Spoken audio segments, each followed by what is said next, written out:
Hey, si tu avais juste 10 minutes, peut-être même moins de 10 minutes avec un collègue ou une collègue qui commence en éducation, puis dans ce peu de temps-là, tu dois réussir à lui communiquer avec simplicité la tâche ultra complexe que c'est enseigner. Une fois que tu as établi le lien, tu connais tes élèves, tu as établi ta routine de classe, une fois que ça c'est fait, là, mettons là, comment tu t'y prendrais? Tu parlerais de quoi? Tu commencerais par où? C'est le défi que je me suis donné pour l'épisode d'aujourd'hui en moins de 10 minutes, en toute simplicité et surtout en toute humilité. Je dirais quoi, moi, à quelqu'un qui commence, puis je mettrais l'accent sur quoi? On commence ça dès maintenant. Le leadership, c'est l'impact positif que nous avons sur notre devenir et sur le devenir des personnes autour de nous. Pour être un agent de changement, il faut être un agent en changement. Le système d'éducation, c'est du monde. Et tout le monde est un leader. Bienvenue à Tout le monde est un leader, un podcast pour transformer l'éducation et pourquoi pas toute la société au grand complet. Parce qu'aujourd'hui, mesdames et messieurs, je partage le cœur pour moi.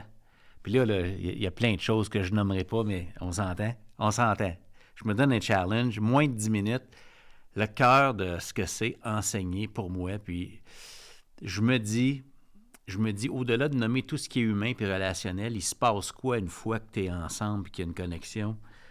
Je me suis dit, je peux pas m'empêcher de parler d'un GPS. GPS, gestion pédagogique stratégique. GPS, tout part de là. GPS, il y a 3 choses. 1, ça prend une destination claire. Tous les jours, j'ai besoin de savoir je m'en vais où. Qu'est-ce que les jeunes doivent apprendre? Puis je dois le communiquer, ça. Ça prend une destination. Et il n'y a aucun GPS, le meilleur GPS au monde, ne peut pas me dire quel chemin emprunter, quel itinéraire emprunter pour réussir si je ne lui dis pas où je me situe. C'est quoi ma position actuelle? Donc, forcément, pédagogiquement, une fois que j'identifie ce que je veux que l'élève apprenne, je dois avoir un mécanisme en place pour savoir où le jeune se trouve par rapport à ça. Je dis le jeune, l'apprenant. Fait qu'un GPS, c'est de même que ça fonctionne. Une fois que tu lui dis où tu veux aller puis que c'est clair, puis que tu as une façon de savoir où tu es par rapport à ça, là, la troisième chose, le GPS va pouvoir te proposer différentes façons de te rendre à la même destination en fonction d'où tu es, en fonction de qui tu es, puis en fonction des outils à ta disposition, des contextes, etc. Gestion pédagogique stratégique. Tout ce qui s'appelle évaluation au service de l'apprentissage et en tant qu'apprentissage, ça entre dans ce modèle-là. Si tu penses à ta planification pédagogique comme un GPS, puis que tu vois ta tâche comme celui qui doit amener le jeune ou l'apprenant à se situer par rapport à une cible, et de là, ensemble, on détermine comment on avance, ben je me dis, on vient de rendre un grand service à l'apprenant, on vient de l'impliquer. Apprendre, c'est une tâche active, c'est pas une tâche de spectateur. Fait qu'il se passe quoi dans une classe où ça, c'est au cœur de la démarche? Bien, je te lis un extrait de la recherche Metacognition and Self-Regulated Learning, un profil recherché, c'est le Guidance Report, page 8. Je pense que ça a été publié par le Education Endowment Foundation, Royaume-Uni quelque part. C'est extraordinaire.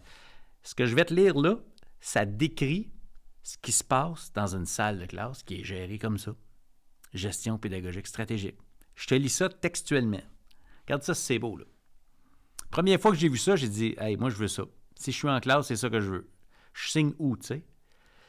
Les apprenants autonomes sont proactifs dans leurs efforts pour apprendre. Hey, juste là, tu dis des apprenants proactifs, efforts pour apprendre. Tu dis, je signe où, tu sais? Je signe où? Je veux ça. OK?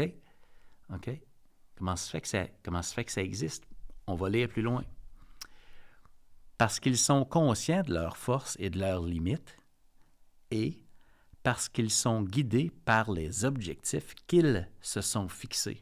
Les apprenants autonomes sont conscients de qui ils sont comme apprenants et ce qui guide leurs décisions, parce qu'ils sont responsables d'apprendre, c'est les objectifs qu'ils se sont fixés par rapport au GPS.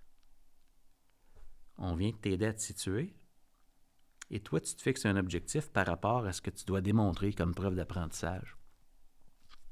C'est wow! Il y a une deuxième page à cette recherche-là. Je poursuis. Ils monitorent leur comportement en fonction de leurs objectifs et réfléchissent à leur efficacité croissante dans une salle de classe en gestion pédagogique stratégique. Là. Je ne vais pas inventer des mots. Là. Mais l'apprenant sait où il est censé être, il sait où il se trouve, il se donne une cible et on va l'amener à monitorer son efficacité croissante par rapport à son comportement. En d'autres mots, ce que je fais activement, ça m'aide-tu à avancer vers ce que je suis censé faire ou apprendre dans cette salle de classe-là? Je réfléchis à ça. Je suis conscient de qui je suis. Il y a une recette pour apprendre que je suis en train d'apprendre à intégrer. Je suis en train d'apprendre à me connaître comme apprenant. Ça a quoi comme impact? Je lis la suite. Dernière phrase, promis. Cela améliore leur satisfaction personnelle et leur motivation à continuer d'améliorer leur stratégie d'apprentissage. Quand tu sens que tu avances grâce à ce que tu fais, c'est motivant. Satisfaction personnelle. Motivation à continuer. Tu veux continuer quoi? Ça peut passer comme inaperçu. Mais continuer d'améliorer tes stratégies d'apprentissage, pas tes résultats scolaires. Tes stratégies d'apprentissage. Ce que tu contrôles, c'est ton effort et les stratégies qu'on te demande d'appliquer. Je relis textuellement, sans commenter, la description de ce qui se passe dans une salle de classe où les jeunes sont en train de devenir des apprenants autonomes. Regarde ça, c'est beau. Les apprenants autonomes sont proactifs dans leurs efforts pour apprendre parce qu'ils sont conscients de leurs forces et de leurs limites et parce qu'ils sont guidés par les objectifs qu'ils se sont fixés. Ils monitorent leur comportement en fonction de leurs objectifs et réfléchissent à leur efficacité croissante. Cela améliore leur satisfaction personnelle et leur motivation à continuer d'améliorer leur stratégie d'apprentissage. Wow! Puis là, la question que tu te poses quand tu entends tout ça, tu te dis, c'est bien beau, le GPS, ça, effort, mais ouais, mais qu'est-ce qui arrive si je ne l'ai pas, l'effort? Puis la proactivité, ouais, mais c'est ça, c'est le bout qu'il faut gagner avec notre leadership et ce qui provoque l'obtention optimale de cet effort-là, c'est quand on a une relation de qualité, qu'on a un bon leadership et que la démarche d'enseignement et d'apprentissage est celle que je viens de te décrire. En d'autres mots, ça développe une relation positive avec l'effort, avec l'erreur. Ça développe ce qu'on appelle une mentalité de croissance. Quand on a une démarche d'enseignement et apprentissage qui s'éloigne des principes qui sont présents dans ce que je viens de te nommer en quelques instants, on développe souvent ce qu'on appelle une mentalité fixe. Et puis quand tu as une mentalité fixe, la relation que tu as avec l'effort et avec l'erreur, elle est négative. Tu entends des commentaires comme « Je suis pas intelligent, moi, monsieur, il faut que je me force. » Ça, là, c'est des comportements appris, fruits de démarches d'apprentissage qui ne sont pas ce que je viens de te décrire là. Fait que ça, c'est ce que j'avais pour toi aujourd'hui. Cours. Je ne sais pas si j'ai réussi mon pari. C'est pas loin, ça fait pas loin de 10 minutes. Je ne veux pas tricher. Mais si on avait très peu de temps comme présentement, ça part de là. Une fois que tu as la relation, puis tu t'établis, là, ça, c'est le design pédagogique. Gestion pédagogique stratégique.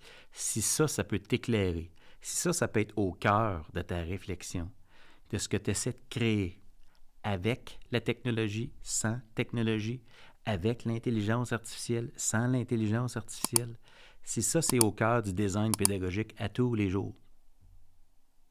En bon français, watch out. Alors, mon appel à l'action pour l'épisode d'aujourd'hui, qu'est-ce qui te parle là-dedans? Qu'est-ce qui te met au défi? Puis là, on s'entend, c'est pas l'alpha et l'oméga de ce que c'est enseigner. Donc, il y a sûrement des questionnements, ouais, mais là, ça fait où avec d'autres choses? Partage-moi tes questionnements, tes réflexions, ce qui te parle là-dedans. Ouvrons la conversation. J'attends tes nouvelles.